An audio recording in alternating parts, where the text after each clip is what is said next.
Hello र नमस्ते everyone. So स्यामसङले भर्खरै ग्यालेक्सी M33 फोन नेपाली बजारमा लन्च गरेको छ।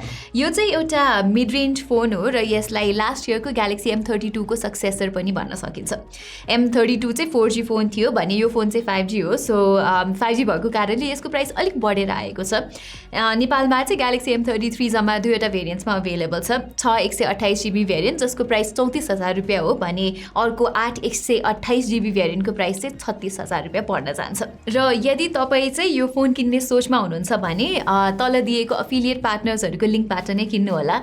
अहिले करेन्टली उहाँहरूले चाहिँ फर्स्ट 10 जना कस्टमर्सलाई चाहिँ 1000 रुपियाँ क्यासब्याक र फ्री सिपिङ पनि प्रोभाइड गरिराख्नु भएको छ। So that's a pretty good deal. Anyway अरू स्यामसङको फोन्सहरू जस्तै यहाँ तपाईँले बक्सभित्र चार्जर पाउनु हुँदैन र छुट्टै यस्तो यो 25 वाटको चार्जर किन्नुपर्ने हुन्छ जसको नेपाली बजारमा प्राइस चाहिँ 1900 रुपियाँ पर्छ। तपाईँले अर्को हाई कपीवाला स्यामसङको चार्जर पनि मार्केटमा इजिली 500 देखि 700 रुपियाँमा किन्न त सक्नुहुन्छ। तर आई वुड सजेस्ट कि डोन्ट गो फर इट, किनभने लङ रनमा चाहिँ सस्तो र डुप्लिकेट चार्जर्सहरूले तपाईँको फोनको ब्याट्री हेल्थलाई धेरै नै इम्प्याक्ट गर्छ। अब फोनको कुरा गर्नुपर्दा चाहिँ 34,000 को स्टार्टिङ प्राइसमा M33 ले M32 को तुलनामा चाहिँ धेरै इम्प्रुभमेन्ट्सहरू ल्याएको छ भने केही एस्पेक्टमा चाहिँ सिधै डाउनग्रेड नै छ। सुरुमा चाहिँ डाउनग्रेडकै कुरा गरौँ न, होइन? लास्ट इयरको M32 मा चाहिँ एमोलेड स्क्रिन थियो भने यो पालि चाहिँ स्यामसङले प्राइसलाई बढाए तापनि M33 मा TFT LCD डिस्प्ले दिएको छ, जुन चाहिँ मलाई एकदमै स्ट्रेन्ज डिसिजन लाग्यो। सो यदि तपाईँ अलिकति महँगो पर्ने ग्यालेक्सी A33 को एमोलेड डिस्प्लेसँग यो डिस्प्लेलाई साइड बाई साइड राखेर कम्पेयर गर्नुहुन्छ भने चाहिँ M33 को डिस्प्ले एकदमै नै एभरेज लाग्छ र त्यो एमोलेड प्यानलमा हुने भाइब्रेन्सी र ब्ल्याक लेभल्स मिस भएको तपाईँले पाउनुहुन्छ। यति भन्दै गर्दा स्यामसङले यहाँ 120Hz रिफ्रेस रेट चाहिँ दिएको छ। सो युआई चलाउँदा चाहिँ स्मुथ फिल हुन्छ र निकै अप्टिमाइज पनि छ। तर मेरो विचारमा चाहिँ M33 को प्राइस हेरिकन एटलिस्ट स्यामसङले बरु 90Hz को एमोलेड स्क्रिन दिनु पर्थ्यो जस्तो लाग्छ मलाई चाहिँ। डिस्प्लेको थप कुरा गर्दा यहाँ वाइड 1L1 सर्टिफिकेसन छ। सो यसले गर्दा नेटफ्लिक्स अनि एमाजोन प्राइम जस्तो स्ट्रिमिङ सर्भिसेसबाट चाहिँ फुल HD कन्टेन्ट मजाले प्ले हुन्छ भने अलिकति प्रिमियम फोन्सहरूमा हुने HDR10 को चाहिँ सपोर्ट यो फोनमा छैन। सो HDR कन्टेन्ट चाहिँ M33 बाट प्ले हुँदैन। डिजाइन एस्पेक्टको कुरा गर्नुपर्दा चाहिँ यो पालि स्यामसङले अलिकति प्रिमियम डिजाइन दिएको छ लास्ट इयरको ग्यालेक्सी M32 र त्योभन्दा अगाडिको ग्यालेक्सी M31 हेरिकन। र मसित भएको यो ग्रिन कलर पनि राम्रै देखिन्छ। ग्रिन कलर बाहेक तपाईँले यो फोन ब्राउन र ब्लू कलर अप्सन्समा पनि मार्केटबाट लिन सक्नुहुन्छ। यहाँ यो फोनको बिल चाहिँ प्लास्टिकले नै बने तापनि त्यस्तो चिप फिल हुने खालको चाहिँ छैन र यसरी प्रेसर अप्लाई गर्यो भने पनि चरेक चुरुक साउन्ड आउँदैन। प्लस यो फोन हलो पनि फिल हुँदैन र वेट डिस्ट्रिब्युसन पनि निकै राम्रो लाग्यो मलाई। तर सिन्स यो फोनमा चाहिँ ठुलो 6000 mAh को ब्याट्री छ, सो यो अलिकति हेभी र बल्की चाहिँ छ अरू स्यामसङ फोन्सहरू हेरिकन। तर फेरि वेल बिल्ड चाहिँ भएको कारणले मलाई चलाउँदाखेरि त्यस्तो अनकम्फर्टेबल फिल चाहिँ भएन। त्यसै गरी तपाईँले यहाँ साइडको पावर बटनमा फिङ्गरप्रिन्ट सेन्सर पाउनुहुन्छ जुन चाहिँ निकै फास्ट र रिलायबल लाग्यो मलाई। प्लस स्यामसङले यहाँ 3.5mm हेडफोन ज्याक र एक्सप्यान्डेबल मेमोरी कार्ड स्लट पनि दिएको छ भने M33 मा स्टेरियो स्पिकर्स चाहिँ छैन। बट यसको मोनो स्पिकरको क्वालिटी चाहिँ ठिकै छ क्याजुअली गीत सुन्न र मुभिजहरू हेर्नको लागि चाहिँ। Okay, moving on. स्यामसङले M33 को पर्फर्मेन्समा चाहिँ निकै राम्रो इम्प्रुभमेन्ट ल्याएको छ लास्ट इयरको ग्यालेक्सी M32 मा भएको हिलियो G80 भन्दा चाहिँ। यसमा भएको Exynos 1280 चिपसेट यो प्राइसको लागि निकै पावरफुल चिपसेट हो भन्न सकिन्छ। प्लस यो सिस्टम अन चिप चाहिँ 5nm आर्किटेक्चरमा बेस्ड हो। सो यो फोनको ब्याट्री इन्ड्युरेन्स एकदमै नै राम्रो छ। सो यदि तपाईँ एकदमै हेभी युजर हुनुहुन्छ भने अथवा तपाईँ धेरै ट्राभल गर्नुहुन्छ भने चाहिँ this one is one of the best battery life भएको मिड रेन्ज phones. Exynos 1280 को कोर पर्फर्मेन्सको कुरा गर्नुपर्दा it's I would say it's respectably fast.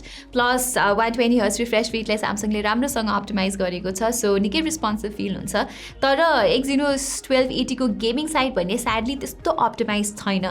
यहाँ तपाईँले PUBG जस्तो पपुलर गेम चाहिँ जम्मा 30 देखि 30 FPS सम्म मात्रै खेल्न मिल्छ भने कल अफ ड्युटी पनि म्याक्स 40 FPS सम्म मात्रै जान्छ र गेन्शिन इम्प्याक्ट जस्तो GPU इन्टेन्सिभ गेम्स चाहिँ झन् अनप्लेएबल नै छ even at the lowest of setting. तर सिन्स यो Exynos 1280 चाहिँ नयाँ चिपसेट भएको कारणले गेम डेभलपर्सहरूले यो चिपसेटको लागि गेम्सहरू अप्टिमाइज नगरेको हुनसक्छ। सो होपफुली 1-2वटा OTA अपडेटको थ्रुबाट चाहिँ गेमिङ पर्फर्मेन्स इम्प्रुभ हुन्छ होला।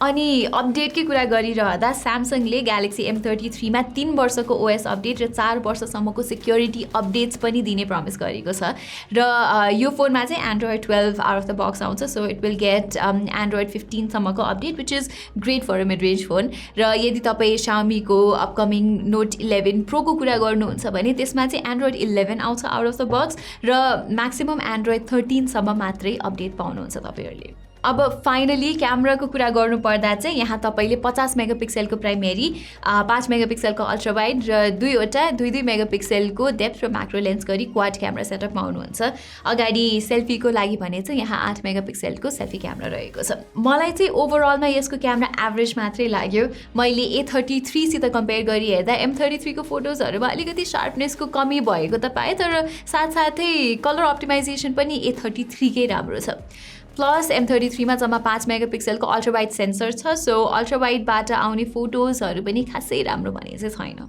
भिडियोजको एस्पेक्टमा पनि M33 को मेन क्यामेराबाट 4K 30 FPS सम्मको भिडियो खिच्न मिले पनि खासै राम्रो स्टेबलाइजेसन चाहिँ तपाईँहरूले पाउनुहुन्न सो 1080p 30 FPS मा डाउनग्रेड गर्नुपर्ने हुन्छ फर बेटर स्टेबलाइजेसन र ओभरअल क्वालिटी पनि इट्स जस्ट एभरेज सो भिडियोजहरू चाहिँ M33 5Gबाट 1080p 30 FPS सम्म रेजोल्युसनमा खिच्न मिल्छ त्योभन्दा बढीको अप्सन चाहिँ छैन क्वालिटी वाइज चाहिँ as you can see skin tone चाहिँ राम्रै आइरहेछ सब्जेक्टको र ब्याकग्राउन्ड पनि राम्रै देखिरहेछ र स्टेबलाइजेसन पनि it's very good I would say it's not bad त्यही हो माइक्रोफोनको क्वालिटी चाहिँ मलाई अलिकति तिखो लाग्यो र ब्याकग्राउन्ड नोइज क्यान्सलेसन पनि अलिकति बेटर भइदिएको भए अझै राम्रो हुन्थ्यो सो ओभरअलमा भन्नुपर्दा स्यामसङको ग्यालेक्सी M33 चाहिँ एउटा एभरेज अफरिङ हो जस्तो लाग्छ मलाई it's not downright terrible but I think स्यामसङले यसमा 90 हर्ट्जको एमोलेड स्क्रिन अनि 8 मेगापिक्सलको अल्ट्रा वाइड एङ्गल लेन्स दिएको भए चाहिँ राम्रो भ्याल्यू फर मनी भएर निस्किन्थ्यो स्टिल यदि तपाईँलाई राम्रो ब्याट्री लाइफ अनि स्टेबल UI र वर्षौँसम्मको अपडेट्स र राम्रो पर्फर्मेन्स भएको मिड रेन्ज फोन